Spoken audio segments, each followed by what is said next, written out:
Welcome in to part one of a series of 7 videos on when to refinance your mortgage. Today we're talking about lowering your interest rate.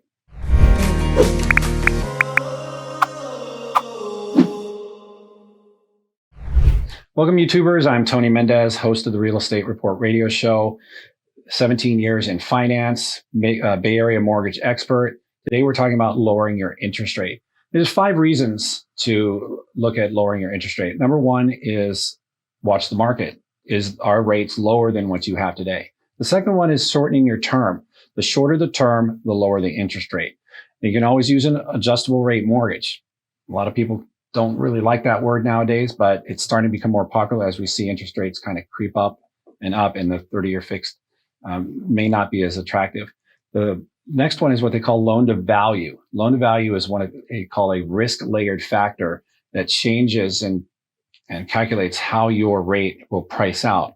So the better your loan to value, the better your prices, the better your rate is. And then, of course, credit score. Credit score plays the biggest part in how your rate is calculated. So we're going to pay attention to that as well. So let's get right into it. Number 1, when rates drop, should you take advantage of a refinance, that lower interest rate?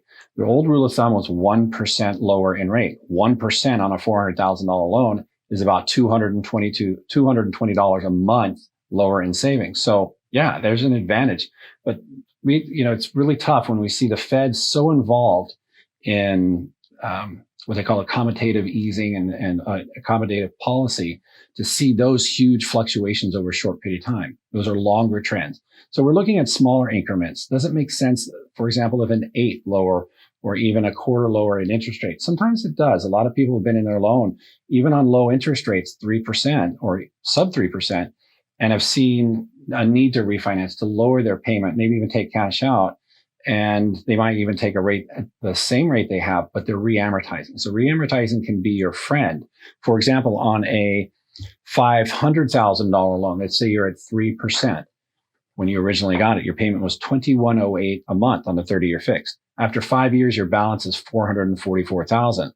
Your new loan, 5 years later, $450,000. We're going to roll in a little bit of costs at 3%. That's the same interest rate. Your payment is $18.97. That's $210 lower a month. Your rate's the same, but your balance is lower, but your payment is lower. So reamortizing can be your friend in this scenario.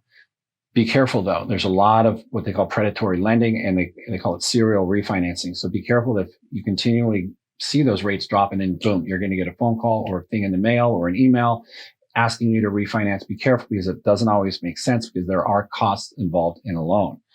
So the best way that you can determine whether or not lowering your interest rate or refinancing when you see lower interest rates is to take your current payments and multiply it by the remaining term, and then take the new loan payments multiplied by the new term. Whichever is lower is the one that you can go with and see if it makes sense over the time frame you're going to stay at your house.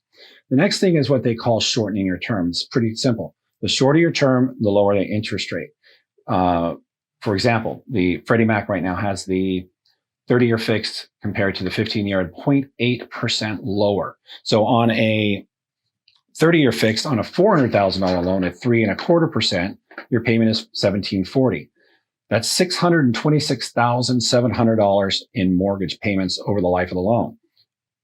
On a 15-year, $400,000 loan, same loan amount, the rate's an 0.8 lower, 2.45%. Your payment is $2,657. That's $478,400 in total payments. That's a total savings of $148,300. So you can see how powerful shortening your term and lowering your interest rate can help you pay off that mortgage sooner. That doesn't work for everybody. You have to remember, you qualify at that higher payment. So maybe throughout your life, as you see more incomes coming into into your household, you can look at that type of shorter term to lower that interest rate. Now, of course, we see a lot more people looking at these strategies as interest rates rise, including the adjustable rate mortgage, which is the next one. So adjustable rate mortgages, you typically see about 1% difference between the 30-year and the let's say a 5-year arm. Freddie Mac has it about 0.9% difference today. And that difference is going to change, but it's all about whether or not you want to risk having on a 61st payment. For example, on a 5-year arm, it's fixed for 5 years. That 61st payment will increase or decrease based on what the new rate will be, based on whatever index it's tied to. So there's some risk tied to it, but you can also get a 7-year, or even a 10-year ARM that the rates are lower than the 30-year fix that could fit your time frame of keeping that mortgage. So ARMs are not for everybody, but they can work in your favor to help save you money on a monthly basis, another way to lower your interest rate. Now we're going to get to two other last ones that are what they call risk factors that are aimed towards the price of your rate. All right, rates don't change. So there's always 2% and there's always 6%. What you're looking for is the price of that rate. So these credit scores and loan to values are what they call risk layered factors. And there's other ones. Is it investment property, a second home, single family, duplex, and things like that? Are you taking cash out? Those are what they call risk layered factors. But the ones you can control are credit score and then loan to value. We've seen a lot of equities go up over the last several years where people's loan to value has increased dramatically. And that has given an advantage towards interest rates. So if you've seen your values go up, your mortgage is being paid down slowly, that loan to value can help you with your interest rate. So let's pay attention to that. Credit score, though, is the most important one. It's the one you have the most control over, and it's the easiest one to damage. So be very careful of that. The difference between a 680 score and a 740 score can be about 1% in interest rate for the same identical loan.